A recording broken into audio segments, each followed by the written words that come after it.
Perang Iran melawan Amerika Serikat dan Israel sudah berlangsung selama 10 hari dan telah menimbulkan korban jiwa maupun kerusakan infrastruktur di wilayah Iran dan Israel.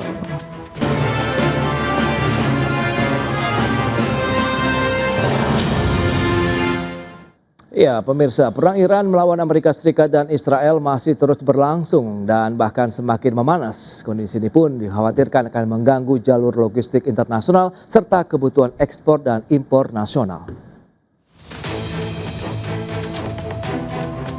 Perang Iran melawan Amerika Serikat dan Israel sudah berlangsung selama 10 hari dan telah menimbulkan korban jiwa maupun kerusakan infrastruktur di wilayah Iran dan Israel. Iran bahkan juga mengebom lokasi militer Amerika Serikat di negara Arab seperti Bahrain, Qatar, dan Arab Saudi. Para pemimpin dan masyarakat dunia pun mengkhawatirkan perang ini akan berlangsung lebih lama dan menekan perekonomian global akibat terganggunya jalur logistik internasional, khususnya di Selat Hormuz. Pemerintah Indonesia melalui Kementerian Perindustrian hingga kini terus mencermati perkembangan tersebut karena berpotensi memberikan dampak tidak langsung terhadap kinerja sektor industri manufaktur nasional. Menteri Perindustrian Agus Gumiwang Kartasasmita dalam keterangan resmi menyampaikan, konflik di kawasan Timur Tengah dapat memicu volatilitas harga energi global, gangguan pada jalur perdagangan internasional, serta peningkatan biaya logistik dan bahan baku industri. Kondisi ini pada akhirnya dapat mempengaruhi daya saing industri manufaktur nasional. Agus menambahkan salah satu faktor yang paling berpengaruh terhadap sektor industri adalah gangguan distribusi energi nasional, sebab kawasan Timur Tengah khususnya Selat Hormuz merupakan jalur vital bagi perdagangan minyak dunia, di mana sekitar 1/5 pasokan minyak global melewati jalur tersebut. Sehingga setiap gangguan di kawasan tersebut dapat memicu lonjakan harga energi internasional. Berbagi sumber, IDX Channel. Ya, pemirsa, untuk membahas tema kita kali ini, industri logistik di antara perang Timur Tengah dan kebutuhan ekspor impor, kita sudah tersambung melalui Zoom bersama dengan Ibu Friska Savitri, ekonom Fakultas Ekonomi dan Bisnis UPN Veteran Jakarta, kemudian ada Bapak Trismawan Sanjaya, Sekjen Asosiasi Logistik dan Forwarder Indonesia atau ALFI. Langsung saja kita sapa. Halo Bu Friska, apa kabar Bu? Kabar baik, halo Mas Pras. Kabar baik juga Ibu, terima kasih atas waktu yang disempatkan. Pak Tris, apa kabar Pak? Terima kasih juga. Baik Pak Pras, kabar Bu Friska? Terima kasih atas waktu yang disempatkan Pak Tris. Tadi sudah disampaikan dampaknya sudah mulai meluas begitu, terlibatan negara-negara yang dikhawatirkan akan mungkin terseret begitu dalam perang ini pun menjadi kekhawatiran tersendiri masyarakat internasional. Pak Tris, selaku pelaku industri logistik, apa yang bisa kita cermati? Perang sudah 10 hari tapi kok tidak mereda, bahkan cenderung semakin meluas dan meningkat ini tensinya. Iya Pak Pras, terima kasih. Jadi sampai saat ini dari teman-teman pelaku logistik itu mencermati apa yang terjadi di perdagangan internasional. Jadi kita dapat informasi dari beberapa pelayaran yang melayani jalur di wilayah terdampak perang. Mereka saat ini sedang menghold service di area tersebut gitu. Jadi artinya meniadakan layanan ke area sana. Mungkin sementara buat yang mereka sudah ada service dari sana atau kita yang sudah berangkat, mungkin masih mereka akan coba untuk lakukan sampai selesai. Namun kalau yang berikutnya mereka sudah hold untuk service ke sana, sehingga ini yang menyulitkan kita untuk mencari alternatif untuk ekspor-ekspor yang menuju ke arah Timur Tengah maupun ke Eropa. Begitu juga sebaliknya untuk barang-barang import yang biasa kita ambil dari Timur Tengah ataupun dari Eropa. Karena kita perlu ketahui Pak, kita kan perang Israel-Iran itu juga pernah terjadi tahun lalu, tapi kan tidak semasif sekarang dan tidak eskalasinya seperti yang ada sekarang. Dulu tidak melibatkan banyak negara, sekarang kan sudah melibatkan banyak negara di Timur Tengah dalam konflik perang ini. Sehingga artinya juga risikonya semakin bertambah hampir di seluruh negara di Timur Tengah gitu. Dan ini yang sudah pasti juga akan mengganggu dalam kelancaran distribusi barang secara umum ke wilayah Timur Tengah maupun ke Eropa. Dan juga pastinya berdampak terhadap kenaikan biaya layanan logistik internasional. Baik, layanan logistik internasional juga berpotensi naik, kemudian nanti akan berdampak Iya, cukup luas ya terhadap industri juga di dalam negeri begitu. Nah, iya. Ibu Friska, dari pandangan Anda melihat konflik di kawasan Timteng ini terhadap stabilitas rantai pasok global, khususnya bagi aktivitas perdagangan internasional di Indonesia sendiri seperti apa? Kalau itu tadi udah dibilang terkait potensi kenaikan biaya logistik ya, Ya, biaya logistik global itu pastinya akan naik ya, dan ujung-ujungnya yang bayar tetap dunia usaha dan konsumen. Kenapa? hmm, Karena biaya sekarang itu menumpuk. Contoh tadi udah dibilang sama Patris, harga energi naik, war risk insurance melonjak, terus kapal oke, muter lebih jauh, kontainer jadi tidak seimbang, lalu pelabuhan juga pasti makin padat gitu kan. Nah, dampaknya ke Indonesia jelas, pasti barang impor jadi lebih mahal, biaya bahan baku naik, biaya produksi ikut terdorong, lalu harga konsumen juga pasti akan naik. Nah, yang paling rentan itu eksportir dengan margin yang tipis, karena ongkos kirimnya bisa langsung makan laba gitu. Yang paling cepat terdampak itu justru juga importir bahan baku, karena gangguan langsung masuk ke pabrik gitu ya. Nah, oke. masalahnya harga biasanya naik cepat tapi turunnya lambat. Karena Hmm, apa? Karena ada kontrak dan pelaku pasar yang punya daya daya tawar yang tinggi. oke. Nah, ini yang menjadi permasalahan seperti itu.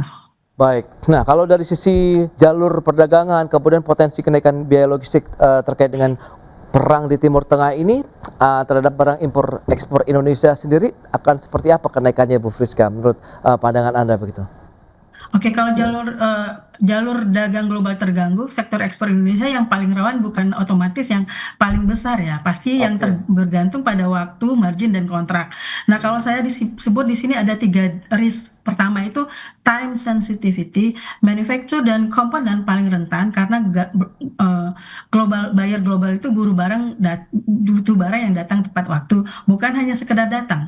Kedua itu low margin, produk bernilai rendah tapi volumenya besar dan cepat tertekan karena ongkos kirim langsung makan margin. Yang Oke. ketiga itu kontrak rigidity. Hmm, Produk yang butuh cold chain yang kualitas stabil sangat berisiko karena telat sedikit saja bisa kena penalti, bahkan bayar pindah pemasok. Jadi yang dipertaruhkan bukan cuma volume ekspor tapi kepercayaan buyer global dan service di level kita gitu. Nah, oke. ini juga kalau saya lihat menurut BPS ya, ekspor Indonesia itu Januari 2026 itu ada 22,16 miliar dan penopang utamanya tetap ekspor non migas gitu. Oke. Jadi solusinya perlu ada diversifikasi rute pelabuhan, tapi kan itu tidak gampang ya, dan itu juga tidak, prosesnya itu instan gitu. Jadi butuh proses. Nah, selama proses itu pasti juga apa namanya para pebisnis juga udah kelimpungan. Kita udah mungkin ngalamin juga kalau misalnya lihat dulu kasus COVID gitu ya. Tapi more or less itu akan mengalami permasalahan yang sama. Lalu perlulah kita siapkan buffer stok selektif di hub agar gangguan logistik itu tidak merusak kontrak dagang seperti itu. Baik, Ibu Friska. Nah, kembali lagi ke Patris. Lantas bagaimana Anda melihat begitu? Apakah memang tarif pengiriman internasional juga sudah mulai naik? Kemudian kira-kira kenaikannya berapa persen? Apakah ini juga ya kalau boleh tahu sejauh mana sih tekanannya nanti terhadap sektor logistik di dalam negeri sendiri nih, Patris? Ya, sampai saat ini sih belum kita ada pengumuman atau pemberitahuan kenaikan tarif gitu, Pak Pras. Tapi melihat pengalaman dan juga apa yang terjadi saat ini, mungkin saat ini juga pihak pelayaran internasional sedang mengkalkulasi atau menghitung apa saja yang perlu mereka perlu bebankan terhadap biaya distribusi barang yang akan mereka kerjakan. Jadi Oke. kalau kita melihat daripada apa komponen yang mungkin terjadi, satu, kenaikan harga bahan bakar sudah pasti itu akan mempengaruhi fuel adjustment faktornya mereka, Ya. sehingga akan menimbulkan fuel surcharge naik. Lalu juga ada masalah perang, ada war risk premium akan naik di sana. Ya, dan juga tidak menutup kemungkinan ada congestion terjadi di beberapa pelabuhan karena ketidakseimbangan supply and demand. Sehingga Hmm, di sini ada congestion surcharge lagi gitu. Dan ini akan terus berakumulasi dengan biaya-biaya lain, biaya terminalnya, biaya daratnya, dan lain-lain. Ya, perkiraan kalau yang biasa terjadi, kalau kasus seperti ini di masa pandemi, ya. awal-awal itu bisa terjadi 60% kenaikan biaya freight atau sea freight. Namun begitu durasinya makin panjang, maka itu akan bisa sampai berlipat-lipat gitu. Hmm, Ya, 2 atau sampai bahkan 3 kali lipat. Kenapa? Begitu akumulasi daripada distribusi yang tidak lancar, mereka stuck ini kan akhirnya biayanya semakin meningkat. Akhirnya itulah yang menjadi akumulasi semakin tinggi. Itu pengalaman kita di waktu masa pandemi COVID kan. Iya, iya. Waktu panjang masa pandemi ya awalnya tidak terlalu tinggi, tapi karena durasi terlalu panjang itu yang mengakibatkan biaya sampai berlipat-lipat sangat parah. Dan ini yang kita khawatirkan kalau perang ini semakin berkepanjangan, maka ya tidak menutup kemungkinan bahwa biaya itu bisa sampai 5 sampai 10 kali lipat tuh biaya freight untuk jalur-jalur yang terkena dampak daripada resiko perang ini gitu loh Mas Pras. Oke. Dan perlu diingat juga karena ini kan terjadi namanya maskapai pelayaran itu mereka kan juga mengatur routing gitu antara beberapa benua atau negara. Iya. Sehingga ada dampak di mana tidak terjadi kelancaran dalam mereka melakukan distribusi atau routing gitu. Ya ada yang tertahan terjadi kongesti di satu tempat ya di tempat lain mereka juga akhirnya terjadi shortage kontainer itu akan akumulasinya banyak sekali permasalahannya nantinya. Sehingga akan mengganggu terhadap siklus distribusi barang melalui angkutan laut juga sih. Dan kita sudah rasakan sebetulnya sekarang di udara kan, yang paling terasa sekarang kalau di laut belum terasa, tapi di udara ini sudah terasa gitu. Iya, Dengan adanya gangguan-gangguan dalam rute-rute penerbangan yang sudah ada. Baik, tadi juga sudah disampaikan oleh Bu Friska, diversifikasi rute logistik begitu. Apakah ini bisa menjadi solusi dan butuh proses berapa lama, biayanya juga bertambah atau tidak? Kita bahas nanti di segmen berikutnya, Ibu Friska dan Pak Tris. Kita akan jeda dulu sebentar. Dan pemirsa, kami akan segera kembali usai pariwara berikut ini. Ya, terima kasih Anda masih bersama kami dalam Market Review, dan berikut ini kami akan sampaikan sejumlah data untuk Anda seperti yang bisa Anda saksikan di layar televisi. Nah, ini dia, ada sektor-sektor mana saja yang terdampak dari kenaikan harga energi global terkait dengan perang Iran versus Amerika Serikat dan Israel. Ada petrokimia di dalam negeri, kemudian logam dasar, semen, pupuk, dan industri pengolahan. Ini dia, sektor-sektor yang berpotensi terdampak kalau memang kenaikan harga energi sudah sangat signifikan, karena per hari ini saja harga minyak dunia Brent sudah di atas $100 Amerika Serikat per barrel. Demikian untuk WTI atau West Texas Intermediate begitu, sudah di atas $100 Amerika per barrel. Dan berikutnya, industri terdampak dari pasokan bahan baku akibat perang Iran versus Amerika dan Israel. Ada industri kimia, kemudian petrokimia, tekstil, kemudian logam, makanan, dan minuman. Ini yang memang bahan bakunya masih harus didatangkan dari luar negeri. Dan dengan adanya gangguan dari pasokan logistik ataupun jalur logistik internasional dikhawatirkan akan memberikan dampak juga ya terhadap beberapa sektor industri di dalam negeri. Dan selanjutnya kita akan lihat bagaimana dengan harga minyak Brent dan WTI. Ini data per 6 Maret ya 2026. Brent masih tercatat $93,34 Amerika per barrel, naiknya 9,3%. Sementara satu minggu naiknya sudah 28,7%. Sementara untuk WTI $90,9 Amerika Serikat per barrel, naik dalam satu hari 12,21%. Sementara dalam satu pekan sudah meningkat 35,63%. Dan belum tambah hari ini kenaikannya sudah di atas $100 Amerika Serikat per barrel. Itu dia beberapa data yang sudah kita sampaikan, dan kita akan lanjutkan kembali perbincangan bersama dengan Bapak Trismawan dan juga Ibu Friska. Ya, dengan beberapa data dan informasi yang sudah disampaikan, lantas bagaimana Pak Tris Anda melihat begitu potensi-potensi bahwa energi ini memberikan dampak ataupun kontribusi yang cukup besar ya terhadap sektor logistik yang seperti Anda sampaikan, BBM juga. Ini lantas seberapa besar efisiensi perlu dilakukan, kemudian apakah ada strategi lain yang sudah diterapkan, mitigasi yang mungkin sudah disiapkan Pak Tris? Kalau bicaranya masih di bahan bakar, sepertinya ini hal yang sangat rumit ya Pak. Karena saat ini juga masih banyak industri bergantung kepada bahan bakar fosil. Ya kita dan gas gitu. Contohnya kalau kita bicara pabrikan otomotif, pabrikan apapun yang besar-besar, mereka masih mengandalkan sebagian besar adalah kepada bahan bakar fosil maupun gas untuk sumber mereka kegiatan di pabriknya. Lalu kedua juga komponen-komponen masih banyak berbahan dasar petrokimia atau bahan kimia. Ya poliuretan, lalu biji plastik segala macam itu kan bahan dasarnya juga dari minyak bumi. Artinya dampak-dampak ini akan semakin besar kepada industri-industri manufacturing.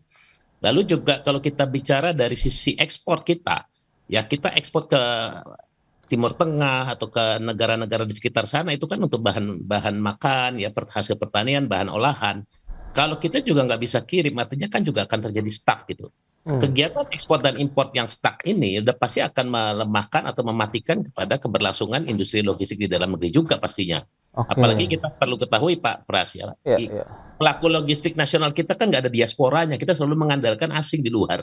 Ya kita Oke. begitu kita di luar tidak ada jaringan, kita mati di dalam, ya susah habis kita. Dominasi asingnya akan semakin kuat dan itu akan semakin mempengaruhi daya saing produk-produk kita lagi. Kalau pelaku jasanya aja sudah lemah juga, produknya makin lemah gitu. Dan yang perlu diingat juga Mas Pras, barang-barang ekspor kita rata-rata tuh low value gitu dibandingkan kadang-kadang kalau freight-nya naik jadi nggak berdaya saing lagi gitu. Nah Oke. itu juga kan kita barang jarang-jarang sekali produk kita yang high technology atau high value yang sehingga harga barang itu lebih mahal mungkin daripada freight-nya. Jadi kita tuh selalu kebalikan, harga freight-nya justru lebih mahal dari produknya gitu. Pada saat Oke. freight-nya melonjak sekali ya semakin melemahkan daya saing dan itu semakin menenggelamkan lagi sebetulnya industri logistik dalam negeri.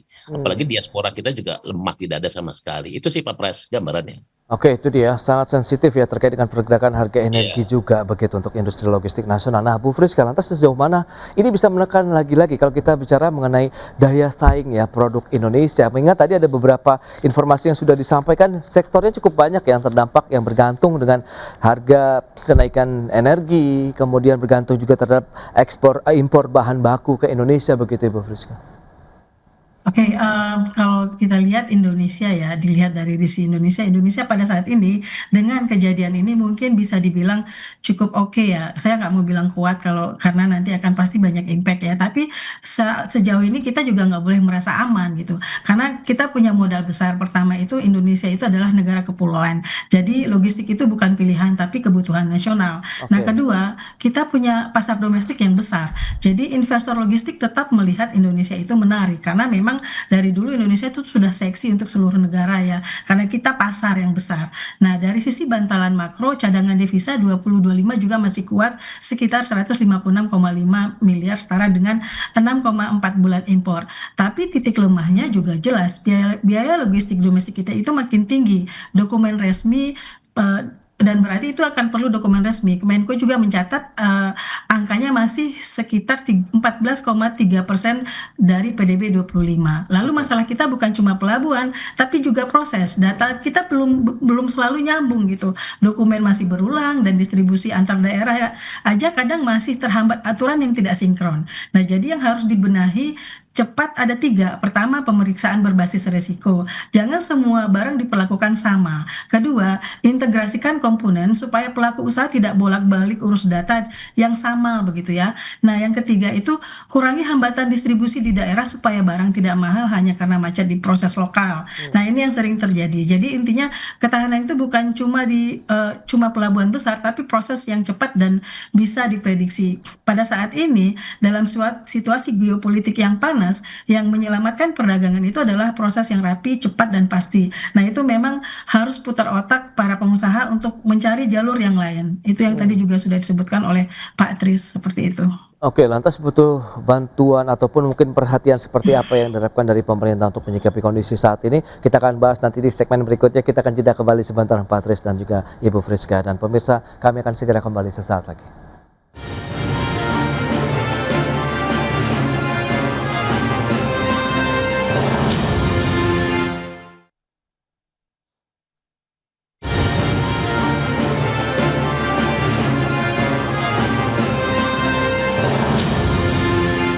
Ya, terima kasih Anda masih bergabung bersama kami dalam Market Review. Kita lanjutkan kembali perbincangan bersama dengan Ibu Friska Savitri, Ekonom Pen Veteran Jakarta, kemudian Pak Tris Temawan Sanjaya, Sekjen DPP Alfi. Nah, ini dia. Lantas bagaimana upaya-upaya yang tadi mungkin sudah dilakukan oleh pelaku usaha logistik? Kemudian lantas bagaimana sih yang diharapkan ya kalau kita bicara mengenai kebijakan-kebijakan dari pemerintah ini, Pak Tris, menyikapi kondisi tadi, kekhawatiran kenaikan energi, jalur logistik yang mungkin terhambat, kemudian bisa menghambat kegiatan ekspor impor kita, berarti industri dalam negeri pun terancam juga nih, Pak Tris, silakan. Ya, ya gitu Pak Pras. Jadi tadi apa yang disampaikan Bu Friska, memang pada saat terjadi gejolak di pasar global, sebetulnya kita bisa manfaatkan bagaimana mengoptimalkan pasar domestik kita gitu. Oke. Namun demikian, tadi yang menjadi isunya adalah bahwa di domestik kita juga masih sangat mahal kita dalam biaya logistiknya secara kalau kita membandingkan dengan biaya perdagangan internasional. Dan yang kedua juga ketidakpastian ya, baik hukum maupun regulasi itu juga kadang-kadang menjadi hambatan. Oke. Ya kalau aturan internasional itu jangka panjang gitu. Aturan dalam negeri ini kadang berubah-berubah sehingga tidak ada kepastian hukum buat pelaku usaha itu menjadi catatan juga. bukan bagi pelaku usaha dalam negeri saja, buat asing pun untuk investasi juga menjadi pertanyaan gitu. Sehingga itu menghambat juga dalam pergerakan kita melakukan pertumbuhan di industri kita. Nah, itu yang menjadi catatan sih, bagaimana dalam situasi perang yang global ini semakin meluas ya, bagaimana kebijakan juga bisa mengimbangi supaya tatanan di dalam negeri kita atau domestik kita bisa dioptimalkan ya, dengan membuat suatu kepastian hukum ya. Kami sebagai pelaku logistik kadang-kadang juga terperangah sekali nih Pak Pras ya. Artinya Oke. setiap tahun itu kan ada perubahan-perubahan peraturan yang kadang mengagetkan kita, bikin shock Ah, juga itu. Ya seperti tahun kemarin ada perubahan tentang KBLI yang kadang-kadang menjadi shock buat kami juga. Lalu ada pembatasan operasional. Nah ini kan berbarengan nih, pembatasan operasional dibarengi dengan adanya perang. Nah, oke. kita nggak tahu begitu masa pembatasannya selesai, apakah akan lebih berdampak parah dibanding tahun lalu. Karena Hmm, apa? Satu, tahun lalu kan tak ada kejadian yang disebut macet horor itu kan di ya, Tanjung ya. Priok ya, karena ada akumulasi penumpukan di pelabuhan. Nah, ini Hmm, juga ada dua hal yang terjadi saat ini kan, ada pembatasan operasional 2 minggu lebih, ya, dan satu lagi ada masalah impact daripada perangnya Iran dan Israel. Akan terjadi perlambatan pergeseran jadwal kan pengapalan. Sehingga hmm. kalau bertumpuknya di masa pada yang bersamaan, ini akan terdampak lagi mungkin kemacetan parah untuk semua mempercepat pengeluaran barang dari pelabuhan kan. Karena mereka sudah shortage tuh bahan baku tadi disampaikan Bu Friska. Ya. Terus yang ekspor juga pengen ngejar supaya mereka cepat kejar kuota mereka untuk bisa ekspor gitu. Dan itu yang akhirnya menjadi akumulasi yang sangat rentan sih buat industri kita ke depan. Itu sih Pak Pras. Oke, oke.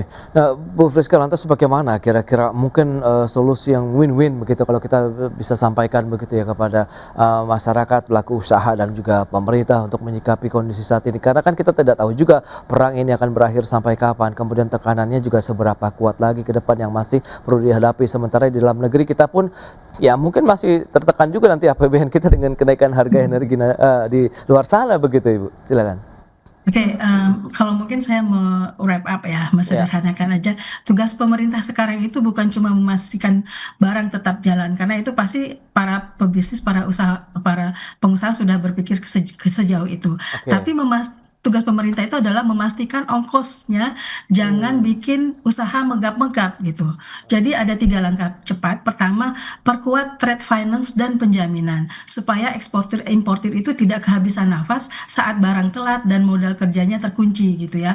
Nah, yang kedua, benahi pelabuhan dan bea cukai yang risikonya rendah, jangan diperlambat. Proses digital itu harus benar-benar jalan sehingga bisa terjadi di situ evaluasi dan kontrol. Nah, ketiga, potong biaya logistik non energi di dalam negeri seperti misalnya retribusi, hambatan distribusi dan biaya lokal yang bikin barang itu makin mahal itu.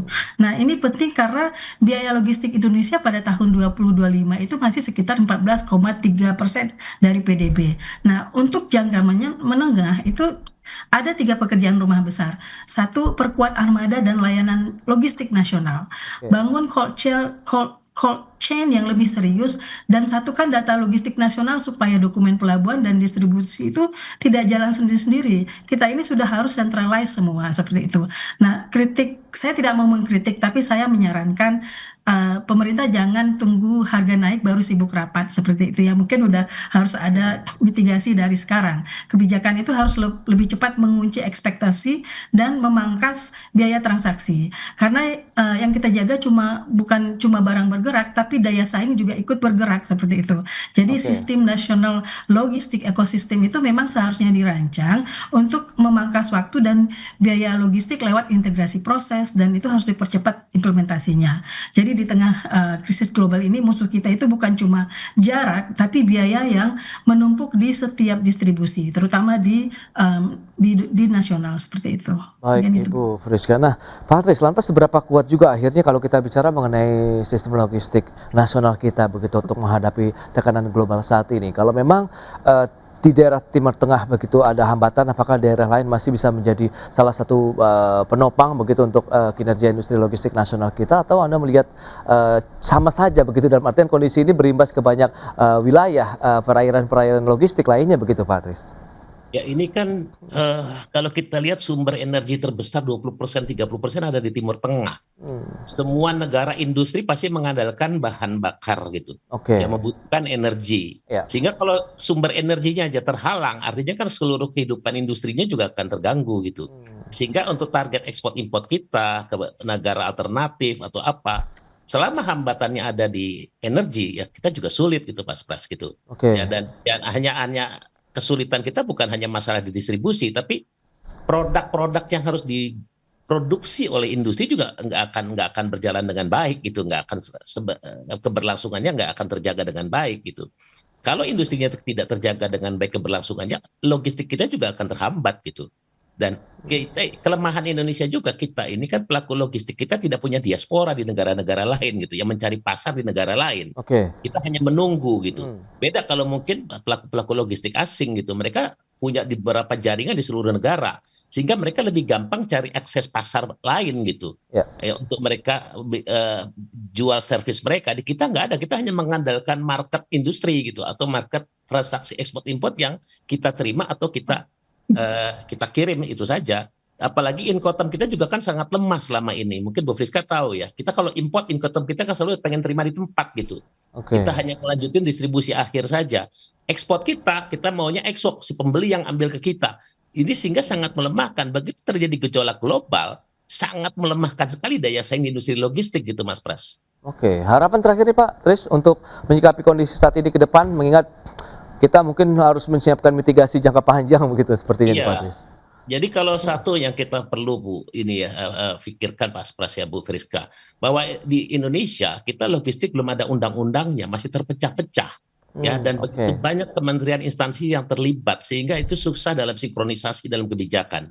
Ya, sehingga di sini kita bicara pembangunan hard infrastruktur sudah oke lah, tapi soft infrastruktur yang sangat kita butuhkan, kepastian hukum, kepastian kebijakan dalam mendukung industri kita gitu. Nah, itu yang saya pikir bagaimana kita berharap sebetulnya soft infrastruktur perlu dibangun secara optimal di negara kita untuk bisa mendorong industri logistik kita semakin bertumbuh. Kalau logistiknya mampu bisa berdaya saing dalam industri jasa logistiknya, kita yakin sih industri-industri pendukung lainnya juga akan hidup gitu. Industri-industri olahan, industri manufacturing juga akan hidup. Karena apa?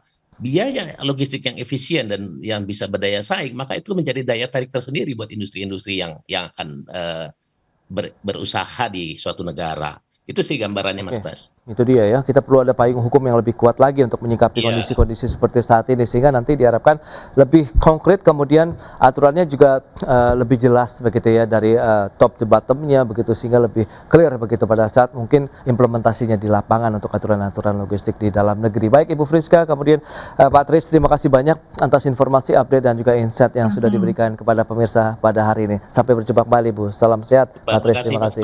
Terima kasih Mas Pras, Pak Tris.